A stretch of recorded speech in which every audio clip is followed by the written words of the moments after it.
हाय दोस्तों, मैं धीरज कुमार आप सभी का स्वागत करता हूं अपने यूट्यूब चैनल डीआई में। दोस्तों आज हम बात करेंगे कि NTPC and group D examination कब होगी, उसमें लॉकडाउन। अभी बात आती है कि एग्जामिनेशन जुलाई के फर्स्ट वीक में होगा या नहीं होगा। दोस्तों आज हम आपके साथ प्रूफ के साथ बात करेंगे कि जुलाई में होगी या नहीं होगी। चलिए, सबसे पहला बात कि लॉकडाउन लगा हुआ है सभी स्टेट में। डिफरेंट टाइप का लॉकडाउन है। किसी स्टेट में पूरी तरह से छूट दे दिया गया है, तो किसी स्टेट में कुछ बंधन के साथ छूट दिया गया है, कुछ स्टेट में अभी भी पूर्ण लॉकडाउन है। तो ऐसी स्थिति में जो टीसीएस एग्ज़ाम लेता है, जो टीसीएस हमारा एग्ज़ाम लेने वाला एजेंसी है, वो डायरेक्टली एग्ज़ाम का नोटिस कैसे दे सकता है। ये आती है कि बहुत सारे स्टेट में 27 जून, किसी स्टेट में 30 जून, किसी स्टेट में 25 जून ऐसे लॉकडाउन है। अभी पूरी तरह से लॉकडाउन ख़त्म नहीं हुआ है। एग्ज़ाम किसी पार्टिकुलर स्टेट के लिए नहीं कराया जाता है। जब तक पूरे इंडिया में लॉकडाउन की स्थिति शांत नहीं हो जाती है, सब कुछ ठीक नहीं हो जाता है, तब तक एग्ज़ाम नहीं हो सकता। क्योंकि एक पार्टिकुलर स्टेट के लिए तो एग्ज़ाम होता नहीं है। तो आप सोचिए, आप खुद सोच कर देखिए कि यदि लॉकडाउन लगा होगा तो टीसीएस नोटिफिकेशन कैसे आउट कर सकता है। मान लीजिए अभी आउट कर दिया, फिर कुछ ऐसे स्टेट होंगे जहाँ पे कोरोना का रेट बढ़ रहा है, तो ऐसे स्टेट में चाहे जहाँ का स्थिति बहुत ही दयनीय है, तो वहाँ का जो क्या करेंगे, जो प्रशासन है वो कुछ समय के लिए हो सकता है लॉकडाउन एक्सटेंड कर दे। ऐसी स्थिति में टीसीएस वेट कर रहा है कि लगभग 30 जून तक लॉकडाउन जो है, 30 जून तक लॉकडाउन लगभग स्टेट में ख़त्म हो जाएगी। तो टीसीएस ये वेट कर रहा है कि 30 जून तक मैं देखता हूँ कि किस किस स्टेट में लॉकडाउन ख़त्म हो जाता है या पूरे भारत में लॉकडाउन ख़त्म हो जाता है। टीसीएस इसका वेट कर रहा है। इससे ये मतलब निकल रहा है कि 30 जून तक कोई नोटिस नहीं आएगा। ये आप माइंड में रख लीजिए, 30 जून तक कोई नोटिस आने वाला नहीं है। इसका मतलब ये हुआ, अगर कोरोना इसका स्थिति ठीक रहा, भारत का स्थिति ठीक रहा, कोई प्रॉब्लम नहीं हुई, अगर लॉकडाउन लगाने का स्थिति में कोई भी राज्य नहीं रहा, तब क्या होगा? जब सब कुछ ठीक रहेगा तब फर्स्ट वीक ऑफ जुलाई में टीसीएस क्या करेगा, एक नोटिस जारी करेगा, एक नोटिस देगा कि हाँ भाई अब हम एग्ज़ाम लेने की स्थिति में है। तो मान लीजिए टीसीएस जब सब कुछ ठीक रहेगा तब जाकर 1 जुलाई को नोटिस देगा। 1 जुलाई इट मीन्स कि 1 July means first week of July में नोटिस देगा, ये संभावना है। अगर स्थिति खराब रही तो फर्स्ट वीक में नोटिस भी नहीं आएगा। एग्ज़ाम तो दूर के बाद नोटिस भी नहीं आएगा। तो फिर होगी कब? तो वहाँ तक तो नोटिस नहीं आने वाला है। अब बात आती है सेकेंड वीक में ऐसा अनुमान लगाया जा रहा है कि लगभग स्टेट में सब कुछ ठीक रहेगा। तो टीसीएस को ये पता चल जाएगा कि कोई प्रॉब्लम नहीं है, सब कुछ ठीक ठाक है। तो क्या करेगा, सेकेंड वीक में नोटिस जारी करेगा कि हाँ भाई अब हम एग्ज़ाम लेंगे इस डेट में, यानी 7th फेज का जो एग्ज़ाम है वो मैं लूँगा। एक नोटिस के जरिए जारी करेगा कि मैं सेकेंड वीक में जारी करेगा। इट मीन्स कि 3rd और 4th वीक में एग्ज़ाम लेगा। कम से कम नोटिस और एग्ज़ाम के बीच में मिनिमम 15 to 20 डे का गैप होगा। मिनिमम तो होना ही चाहिए, इससे कम गैप में तो एग्ज़ाम होगा नहीं। तो जो भी यूट्यूब चैनल्स, चाहे जो भी यूट्यूब पे एक भ्रम फैलाया हुआ है कि फर्स्ट वीक ऑफ जुलाई में एग्ज़ाम होने जा रहा है, तो आप बिल्कुल माइंड में रख लीजिए कि फर्स्ट वीक ऑफ जुलाई में एग्ज़ाम नहीं होगी। 30 जून तक तो कोई नोटिस ही नहीं आएगा, तो फर्स्ट वीक ऑफ जुलाई में एग्ज़ाम कैसे हो जाएगा? इसका मतलब ये हुआ कि 30 जून के बाद एक नोटिस जारी किया जाएगा। उसके बाद क्या होगा, एग्ज़ाम के बारे में बताया जाएगा कि हाँ फलना डेट से एग्ज़ाम कराया जाएगा। उससे पहले 4 दिन पहले एडमिट कार्ड जारी किया जाता है। 10 डे पहले सिटी एनिमेशन दिखाया जाता है कि हाँ भाई आपका इस सिटी में एग्ज़ाम है। तो ये चीज़ आपको समझ में आ गया। तो मैं आपको लास्ट बताने जा रहा हूँ कि आखिर एनटीपीसी का एग्ज़ाम होगा कब। माइंड में रखिए कि एग्जामिनेशन या तो जुलाई के लास्ट में होगा या फर्स्ट वीक ऑफ अगस्त में होगा। ये हो गया ख़त्म, आप जान गए कि एनटीपीसी का एग्जामिनेशन। अब आता है बात ग्रुप डी का। तो आप तो देख लिए कि अगस्त तक तो एनटीपीसी चल रहा है। जब एनटीपीसी अगस्त तक चलेगा तो आप अंदाज़ लगाइए ग्रुप डी कब होगा। तो एनटीपीसी के मिनिमम 20 डेज का गैप देना पड़ेगा। 20 डेज का क्या होगा, गैपिंग देना पड़ेगा। इतना का गैप इसमें देना पड़ेगा, है ना एनटीपीसी। देन ग्रुप डी का एग्ज़ाम होगा। इससे ये पता चल रहा है कि 20 डेज यदि गैप देते हैं तो अगस्त हम एक्स्ट्रा लेकर चल रहे हैं। अगस्त में यदि एग्ज़ाम हो रही है तो 20 डे आफ्टर, यानी कि लास्ट वीक ऑफ अगस्त में एग्ज़ाम कराया जा सकता है, अगर सब कुछ ठीक ठाक रहा तब। अगर कोई स्थिति खराब हो गई या थर्ड वेव ऑफ कोरोना आ गया तो आप ये लिख लीजिए कि ग्रुप डी का एग्जामिनेशन नहीं होगा। हमको जैसे लग रहा है कि एनटीपीसी तो लगभग करा लिया जाएगा, बट ग्रुप डी कैंसिल हो जाएगा। ग्रुप डी कैंसिल होगा फिर बहुत टाइम लग जाएगी। फिर आने वाला 2021-22 में होगा एग्जामिनेशन। 2021 तो ख़त्म ही हो गया रहेगा, 2022 के अबाउट में होगा। भगवान से मनाते हैं सब कुछ ठीक ठाक रहे और एग्जामिनेशन भी जल्दी से जल्दी हो जाए। चलिए दोस्तों, ये रहा ग्रुप डी एंड एनटीपीसी के एग्ज़ाम के बारे में। अब हम बात करते हैं कि भाई इतना लेट होगा तो हम करें क्या। सबसे बड़ी बात यही आती है। तो आप इसको पॉजिटिव लीजिए। सबसे पहले एनटीपीसी एंड ग्रुप डी वाले इसको सबसे पहले पॉजिटिव माइंड बनाकर चलिए कि चलो अच्छा है, एग्ज़ाम से हमें कोई मतलब नहीं है, वैकेंसी दिया है तो एग्ज़ाम उसको लेना ही है। आज नहीं तो कल एग्ज़ाम होगा ही होगा। तो फिर आप टेंशन क्यों ले रहे हो कि एग्ज़ाम कब होगा। मैं एक अनुमानता, एक संभावना बताया जा रहा है। कोई भगवान नहीं है कोई भी यूट्यूब चैनल वाला जो आपको इन्फॉर्मेशन दे रहा है कि नहीं इतना डेट पे एग्ज़ाम हो जाएगा। ऐसा कुछ भी नहीं, एक अनुमान लगाया जा रहा है। मैं भी एक अनुमान लगाया हूँ, है ना। मैं एक फैक्ट के साथ अनुमान लगाया हूँ कि इससे पहले नहीं होगा। चलिए ये बात क्लियर हो गई। तो पॉजिटिव सोचिए। सबसे पहला बात आता है ग्रुप डी वाले या एनटीपीसी वाले पॉजिटिव सोचिए। यदि आपका एग्ज़ाम जुलाई के लास्ट वीक में होती है, अनुमान यही लेकर चलिए लास्ट वीक में होता है, तो आपके पास कितना टाइम है, मैक्सिमम 30 डेज। 30 डेज में अपना प्रिपरेशन कैसे करें, क्या ना करें। आपने थंबनेल में देखा होगा कि क्या ना करें। सबसे पहला काम ये ना करें कि नया चीज़ पढ़े। नया चीज़ पढ़ने वाला काम बंद कर दीजिए। अगर पढ़ रहे हैं तो कन्फ्यूजन पैदा होगा। पहला पॉइंट। एनटीपीसी वाले के पास यही टाइम है कि लगभग एक मॉर्निंग एक इवनिंग 2 सेट लगाइए। मैं आपको बता रहा हूँ क्या। चलिए दोस्तों, हम देखते हैं एनटीपीसी वाले को क्या क्या करना चाहिए। तो देखिए, पहला 2 सेट्स प्रैक्टिस एवरीडे करें। एक मॉर्निंग में एक इवनिंग में, रेगुलर 2 सेट प्रैक्टिस ना करें, है ना। पहला पॉइंट। सेकेंड पॉइंट आता है करंट अफेयर्स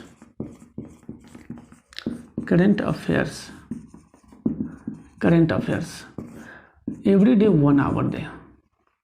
इसके लिए आप पर 3 to 4 आवर्स निकल जाएगा। 3 to 4 आवर्स इसके लिए हो जाता है 2 सेट के लिए, एंड करंट अफेयर्स के लिए 1 आवर्स दीजिए। तो कितना हो गया आपका, लगभग 5 से 6 घंटा आपको इन दोनों में चला जाता है। फिर बचता है बाकी समय में हम क्या करें। जो बचा हुआ समय में उसमें करें तो करें क्या। तो आप कुछ नहीं कीजिए, माइंड को फ्री रखिए। थर्ड पॉइंट मैं बता रहा हूँ, कुछ नहीं करना है, कुछ नहीं नया पढ़ना है। नया पढ़ने की कोशिश ही नहीं कीजिएगा। नहीं तो सबसे बड़ा ब्लंडर मिस्टेक यही होता है लोगों का कि नया पढ़ने के चक्कर में उसका एग्ज़ाम छूट जाता है। कभी कभी 0.2 से छूटता है, 0.1 से छूटता है, तो बहुत दुख होता है। इसलिए पहले कोशिश ये कीजिए कि आप मैक्सिमम रिवीजन कीजिए, ज़्यादा से ज़्यादा रिवीजन कीजिए। आप जो पढ़ी हुई चीज़ है उसी को पढ़िए, क्योंकि आपके पास 30 दिन है। 30 दिन में कुछ नहीं कर पाइएगा, लेकिन हाँ 30 दिन में एग्ज़ाम निकाल सकते हैं, सक्सेस के लगभग सफलता को चूम सकते हैं। इसलिए ये काम कीजिए, वरना अगर ये नहीं करेंगे तो बहुत पछताएंगे। आप ये सोचेंगे कि नहीं थोड़ा सा ये पढ़ लेते हैं, थोड़ा सा वो पढ़ लेते हैं, थोड़ा वो पढ़ लेते हैं, इस चक्कर में आपका पूरा का पूरा तैयारी खत्म। इसलिए मैक्सिमम रिवीजन कीजिए, जो पढ़ें वही पढ़िए। मैथ्स में फार्मूला को याद कीजिए, ट्रिग्नोमेट्री है, ज्योमेट्री है, आपका मेंसुरेशन है, सब फार्मूला बेस्ड क्वेश्चन आता है, वो सबको याद कर जाइए। रेलवे इतना हाई लेवल का क्वेश्चन पूछता है, इसलिए उसमें भी प्री है, ज़्यादा दिमाग नहीं लगाना है, जो आपने पढ़ा है उसी को पढ़िए। प्री निकालना बहुत ही आसान है, बहुत ही अच्छा क्वेश्चन आ रहा है, इसको पढ़िए। अब आते हैं ग्रुप डी। ग्रुप डी वाले क्या करें? ग्रुप डी वाले के पास लगभग 2 मंथ्स है, ये क्या करें? लेकिन फिर भी इनके पास ज़्यादा टाइम है, तो ये भी सेम बात करेंगे, सेम चीज़ कि एवरीडे 2 सेट प्रैक्टिस करेंगे, एक मॉर्निंग एक इवनिंग। ये भी करेंट अफेयर्स के लिए 1 आवर्स टाइम देंगे, इसके लिए 4 to 5 आवर्स का टाइम देंगे। हो गया। बाकी जो टाइम बचता है तो इसके पास मैथ्स है, जीएस है, तो इसको कैसे कवर करेंगे? तो देखिए जीके एंड जीएस के लिए आपने जो भी बुक्स हो आपके पास, चाहे एसपीडी आर्ट्स हो या एसपीडी साइंस हो या एसपीडी का ऑब्जेक्टिव हो या लुसेंट्स हो, है ना, तो आप क्या करेंगे? जो आपको आसान लगता हो पढ़ने में, जैसे मुझे लगा था एसपीडी का साइंस एंड आर्ट्स, जो सामान्य अध्ययन होता है और सामान्य विज्ञान होता है, मैंने क्या किया था, जब लास्ट टाइम जब आया था तो मैं इसी दोनों को पढ़ना स्टार्ट कर दिया था, जब 1 मंथ बचा था। क्योंकि ये मुझे क्या हुआ था ना, ये पूरा चीज़ पढ़ा हुआ था ऑलरेडी। ये मैं 2 बार 3 बार 4 बार ऑलरेडी मैं इसे इतना बार ख़त्म कर चुका था कि लगभग बुक मेरे माइंड में था। इस वजह से मैंने सोचा कि पढ़ा हुआ चीज़ को ही पढ़ा जाए, ताकि जो कन्फ्यूजन होगा वो दूर हो जाएगा। मैंने इसे पूरा बुक पढ़ डाला। हो गया। और लुसेंट में क्या करना है? लुसेंट का जो है लास्ट वाला जो विविध है, विविध एंड जो रेड में लिखा हुआ रहता है एक बॉक्स टाइप का, उसे पढ़ जाइए। आपके पास टाइम है इसलिए मैं बोल रहा हूँ। ये हो गया जीके जीएस के लिए। करेंट अफेयर्स हो ही गया। रीजनिंग एंड मैथ्स के लिए क्या करें? आपके पास टाइम है तो आर.एस. अग्रवाल जो सबसे पतला बुक आता है, ज़्यादा पढ़ने की कोशिश नहीं कीजिएगा।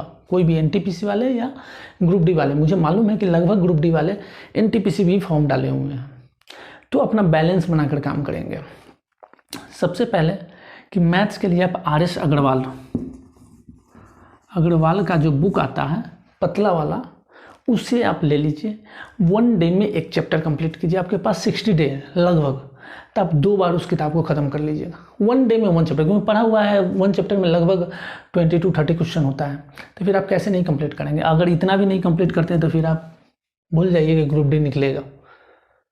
इतना आसान भी नहीं है कि ग्रुप डी निकाल दे, यानी ग्रुप डी मतलब क्या? आप लोग ग्रुप डी को इतना आसान समझते हैं ना, इतना आसान जितना एक्चुअल में है नहीं। इसलिए ग्रुप डी का एग्ज़ाम निकालना मुश्किल है, बहुत ही मुश्किल है। इसलिए आप उसको हल्के में न लें, पूरी तन मन धन से मेहनत करें, पूरे अपने आप को झोंक दीजिए, है ना, तब जाकर ग्रुप डी निकलेगा। ये समझ जाइए कि ग्रुप डी में अगर सरकारी नौकरी में आ गया वो बहुत बड़ी बात होता है। ये बात आप ध्यान रखिएगा। मैंने लोको पायलट एंड टेक्नीशियन दोनों एग्ज़ाम निकाला है, मैंने ग्रुप डी भी निकाला है, तो मुझे लगभग आइडिया है। अभी मैं रेलवे में काम कर रहा हूँ तो मुझे मालूम है कि ग्रुप डी क्या है। इसलिए ऐसा नहीं समझिए आप लोग कि ग्रुप डी छोटा एग्जाम है, उस पर ध्यान नहीं देते हैं। भाई 1 लाख वैकेंसी है, इतना माइंड में रखिए। 1 लाख वैकेंसी आज तक नहीं आया था कभी भी, लगभग 1 लाख प्लस वैकेंसी है। तो इस बार आप पूरी ताकत झोंक दीजिए, तब जाकर एग्जाम निकलेगा। आर.एस. अग्रवाल का बुक पढ़िए। और रीजनिंग के लिए आप क्वेश्चन बैंक ले लीजिए। रीजनिंग के लिए जो है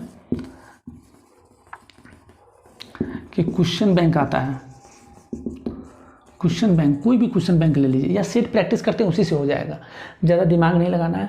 रीजनिंग का 2 या 3 चैप्टर्स ऐसे हैं, जैसे मैं कथन कारक, कुछ घड़ी से सवाल आ जाता है, कुछ कैलेंडर से सवाल आ जाता है, तो आप वही चैप्टर को ही ना क्यों पढ़े? क्या ज़रूरत है जो पढ़ा? बहुत लोग ये करते हैं, पढ़ने का तरीका नहीं मालूम है। पढ़ने के लिए सभी लोग पढ़ते हैं, आपको मालूम नहीं होगा। जब हम पटना में थे तो हम ऐसे लोगों को देखे थे जो लगभग दिन रात एक किए हुआ है, नौकरी नहीं हुआ, अभी भी रोड पे है। तो लोग बोलेंगे अरे वो तो दिन रात पढ़ा, उसको नौकरी क्यों नहीं हुआ? तो भाई ऐसी बातें नहीं है। आपको पढ़ने का तरीका मालूम होना चाहिए कि हमें कैसे पढ़ना है। सिर्फ पढ़े जा रहे हैं तो ऐसे नहीं होगा। आपको ये देखना है कि मैथ्स में ही पूरा चैप्टर बनाने की जरूरत नहीं है। आपका मान लीजिए हो सकता है टाइमर वर्क अच्छा हो सकता है ट्रिग्नोमेट्री बहुत अच्छा हो, तो नहीं पढ़िए उसको, सेट प्रैक्टिस कीजिए। जहाँ प्रॉब्लम हो उससे रिलेटेड आप क्वेश्चन से देख लीजिए, बस हो गया। आपका हो सकता है रेस, हो सकता है कि आपको टाइम एंड डिस्टेंस में, हो सकता है परसेंटेज में आपको प्रॉब्लम हो, तो सिर्फ उस पार्टिकुलर चैप्टर को बनाइए और बहुत अच्छा से समझ कर बनाइए, रटने वाला काम मत कीजिएगा। तो इसका हो गया। रीजनिंग में भी 3 से 4 चैप्टर ही ऐसा है जो आपको लगेगा कि हमें पढ़ना चाहिए। बाकी जो चैप्टर्स हैं वो आपको नहीं लगेगा कि मुझे पढ़ने की ज़रूरत है। अगर आप पढ़ते हैं तो टाइम का वेस्ट कर रहे हैं, आपको टाइम को बचाना है। ये हो गया। आपको लगभग चीज़ आपको बता दिया हूँ कि ग्रुप डी के लिए क्या क्या करना चाहिए और क्या क्या नहीं करना चाहिए। कभी भी न्यू चीज़ पढ़ने की कोशिश भाई नहीं कीजिएगा, अदरवाइज नौकरी आपका है, आप जानेंगे। नौकरी नहीं होगा तो बाद में पछताओगे। वही पॉइंट 2 और पॉइंट 1 से जब छूटता है ना तो बहुत बड़ा दर्द होता है दोस्त। तो उस समय आपको समझ में आएगा कि नौकरी क्या होती है। यानी पॉइंट 1 नंबर से आप रेस से बाहर होंगे, आउट होंगे। मात्र नौकरी, सरकारी नौकरी, समझ रहे हैं ना? आज के डेट में सरकारी नौकरी लेना ही बहुत बड़ी बात है, इसलिए पूरी ताकत झोंक दीजिए सरकारी नौकरी के पीछे। क्योंकि इस बार ये समझ के तैयारी कीजिए कि लास्ट है। इस बार नहीं हुआ तो आपको मालूम है, रिकॉर्ड देखे होइएगा कि 3 साल 4 साल के बाद वैकेंसी आता है। आप सोचिए इस बार नौकरी नहीं कीजिएगा तो 5 साल के बाद आप कहाँ रहिएगा? आफ्टर 5 इयर्स क्या कीजिएगा? आप कुछ नहीं कर पाइएगा। इसलिए मैक्सिमम कोशिश कीजिए इसी बार नौकरी लेने का, और माइंड से हटा दीजिए कि ग्रुप डी है, NTPC है, ये है, वो है। ऐसा कुछ भी नहीं है। हम रेलवे में हैं, मुझे मालूम है। आप भी रेलवे में आइए, आपको भी पता चलेगा एक सरकारी नौकरी क्या होता है, उसका मज़ा क्या होता है। आने के बाद आपको पता चलेगा। अभी कुछ नहीं पता चलेगा, आपको लगेगा ग्रुप डी है, हम कुछ भी नहीं करेंगे, ये करेंगे वो करेंगे, ऐसा आपके माइंड में चल रहा होगा। बट ऐसा कुछ भी नहीं है। आपको पूरा तन मन धन झोंक दीजिए, मेहनत कीजिए, सरकारी नौकरी लीजिए, उसके बाद देखिएगा सरकारी नौकरी का क्या मज़ा है ना? और आप ग्रुप डी मत समझिए, बहुत ही प्रमोशनल है। प्रमोशनल बोला जाता है पोस्ट को, क्योंकि आपको स्टेशन मास्टर्स हो गया, TT हो गया, JE बन सकते हैं, तुरंत आगे जा सकते हैं। पहले आइए तो सही। अगर आइएगा ही नहीं तो रेस से बाहर रहिएगा तो क्या कर लीजिएगा? कुछ नहीं कर पाइएगा, बेरोजगारी की तरह ही रहिएगा।